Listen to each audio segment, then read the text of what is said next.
नमस्कार. Deepa's food blog मराठीमध्ये तुम्हा सर्वांचं खूप खूप स्वागत आहे. तर आज आपण मस्त खमंग खुसखुशीत असे खारे शंकरपाळे बनवणार आहोत. तर रेसिपी अगदी शेवटपर्यंत बघा. रेसिपी आवडल्यास लाईक करा. तर आपण अर्धा किलोच्या प्रमाणात इथं शंकरपाळे करणार आहोत. तर त्यासाठी मी इथं अर्धा किलो मैदा घेतलेला आहे. मैदाऐवजी तुम्ही गव्हाचं पीठही घेऊ शकतात. आता इथं अर्धा किलो मैदा घेतला आहे. स्वच्छ चाळून घेतलेला आहे. त्यासाठी मी इथं 70 ते 80 ग्रॅम तूप घेतलेलं आहे. मी इथं डालडा तुपाचा वापर केलेला आहे. याऐवजी तुम्ही साजूक तुपही वापरू शकतात किंवा तेलही वापरू शकतात. आता एका मोठ्या भांड्यामध्ये हा मैदा मी काढून घेतलेला आहे. आता मैदा आपण खारी शंकरपाळी बनवणार आहोत. त्याच्यासाठी 1 चमचा जिरं घातलेलं आहे. 1 चमचा ओवा घालायचे आहेत.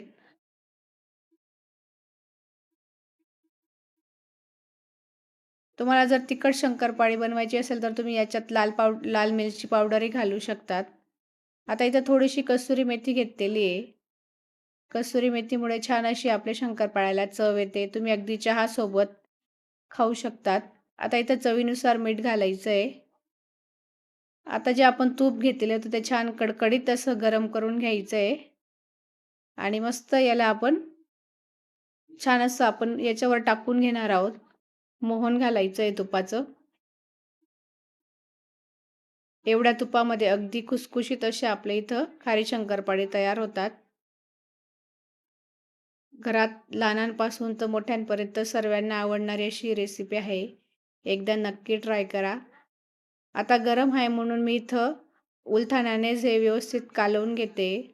गार झाल्यानंतर तुम्ही हाताने व्यवस्थित चोळून घेऊ शकता. आता पूर्ण इथं तूप मी एकजीव करून घेतलेलं आहे. आता थोडं गार झाल्यानंतर लगेच हाताने छान आपण हे एकजीव करून घेणार आहोत. छान असं पूर्ण पिठाला तूप लागेल याप्रमाणे व्यवस्थित चोळून घ्यायचं आहे. आता आपलं तुपाचं मोहन छान बसलेलं आहे कसं समजेल? आता छान याची मूठ वळून बघायची आहे. छान अशी मुठी बांधली गेली म्हणजे छान आपलं तुपाला हे मोहन छान दिलं गेलेलं आहे पिठाला. बघा छान अशी मुठी बांधली जाते. तुम्ही रेसिपी नक्की एकदा ट्राय करा आणि मला कमेंट करून सांगा की रेसिपी कशी बनलेली आहे. आता अगदी थोडं-थोडं पाणी घालून छान असा घट्टसर गोळा मळायचा आहे. जास्त पातळही नाही आणि खूप असा घट्टही नाही.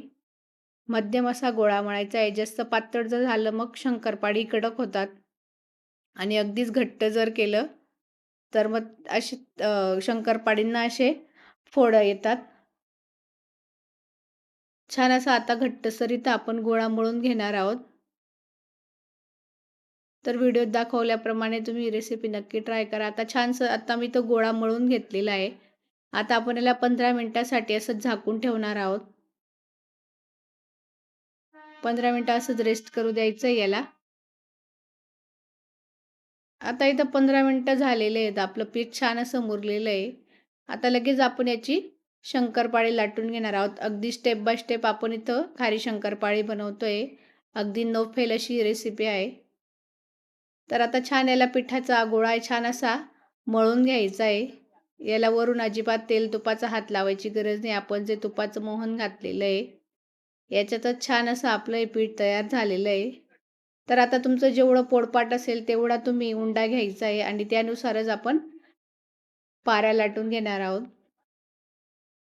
तर मी इथं जवळपास 4 ते 5 हे आपण उंडे बनवून घेतलेले आहेत आणि मी 2 बॅचमध्ये शंकरपाळे तळून घेणार आहे. एका वेळेसही लाटून ठेवले तरी चालतील. तर आता मी तो एक उंडा घेतलेला आहे. छान असा गोळा करून घेतलेला आहे आणि अजिबात तेला-तुपाचा वापर न करता वरून कोणत्याही प्रकारचा साठा न लावता छान अशी आपण इथं खुसखुशीत अशी चविष्ट अशी खारी शंकरपाळी बनवणार आहोत. मुलांना चहासोबत द्यायला किंवा दुपारी. तर इथं आपण पोळीसारखीच मी इथं छान अशी पारी लाटून घेतलेली आहे. जास्त जाडही नाही आणि जास्त बारीकही नाही. पोळीपेक्षा अगदी थोडी जाडच मी पारी लाटून घेतलेली आहे. आता हव्या त्या आकारात आपण हे कापून घेणार आहोत. तर तुम्ही याला चौकोनी किंवा डायमंड शेपमध्ये कापून घेऊ शकता. मस्त आपली इथं खुसखुशीत आणि चविष्ट अशी खारी शंकरपाळी आपण बनवतोय. तर आजूबाजूच्या कडा मी काढून घेतलेल्या आहेत. आता हव्या त्या आकारात तुम्ही हे शंकरपाळी कापून घेऊ शकतात.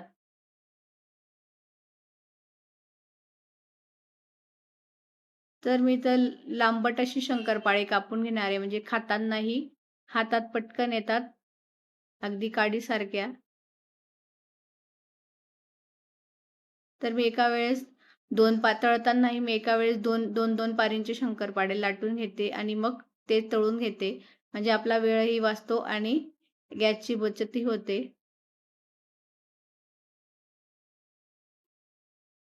तर मी आता एका परीचे मस्त असे शंकरपाळे इथं कापून घेतलेले तुम्ही पाहू शकता. जास्त मोठेही नाही, आपल्या बरोबर बोटाच्या पेरा एवढे कापून घेतलेले आहेत. अगदी खातानाही हातात पटकन येतात. तुम्ही चहामध्ये असे बुडवून सुद्धा खाऊ शकतात. तर मस्त आपली इथे शंकरपाळी तयार झालेली आहे. आता लगेच आपण इथं शंकरपाळी तळून घेणार आहोत. आता इथं छान कडकडीत असं तेल गरम केलेलं आहे. तर छान आपलं तेलही छान कडकडीत गरम झालेलं आहे. तळताना काळजी घ्यायची, तेल अगदी कडकडीतच करायचं आहे आणि लगेच फक्त तेलात मावतील एवढी शंकरपाळी सोडायची आहे. अगदी खूप सारी शंकरपाळी टाकायची नाहीये. जास्त टाकलं म्हणजे मग ते तेलाचं टेम्परेचर कमी होतं आणि मग शंकरपाळी तळाशी जाऊन बसता. आता मस्त अशा आपण सोनेरी रंगावर यांना तळून घ्यायचंय. जास्तही यांना तळायचं नाही. आपण जे तुपाचं मोहन घातलेलं आहे, याच्यामुळे मस्त अशी खस्ता अशी शंकरपाळी तयार होते.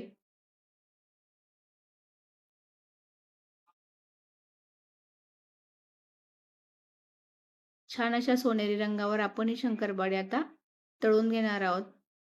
अगदी पहिले 1 ते 2 सेकंद हात लावायचा नाही. छान सेट झाल्यावर मग आपण त्यांना तळत राहायची आहे.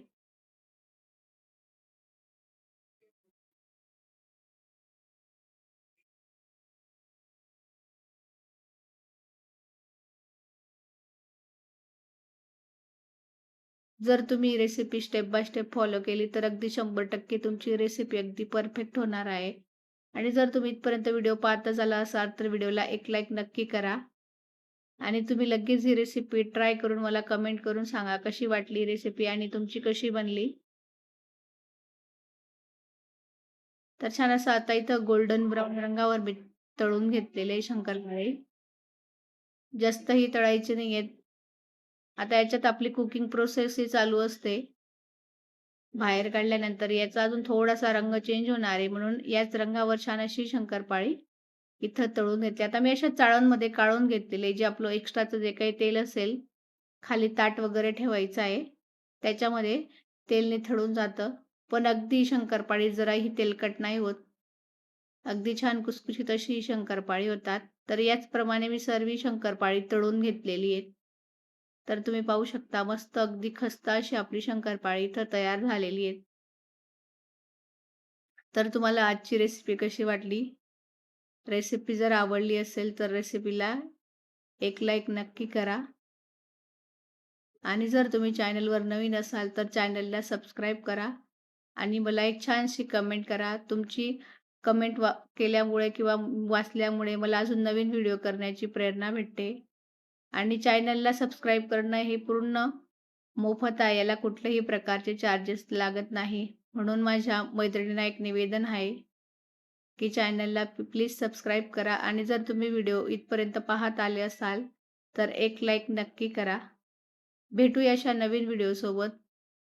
तोपर्यंत स्वस्त खा, मस्त राहा. आता ही शंकरपाळी तुम्ही एखाद्या प्लास्टिकच्या डब्यातही भरू शकता. अगदी महिनाभर सहज ही शंकरपाळी टिकते. तर अगदी मस्त आपली इथं खस्ता शंकरपाळी तयार झालेली आहे. अगदी छान. घरात लहानांपासून मोठ्यांपर्यंत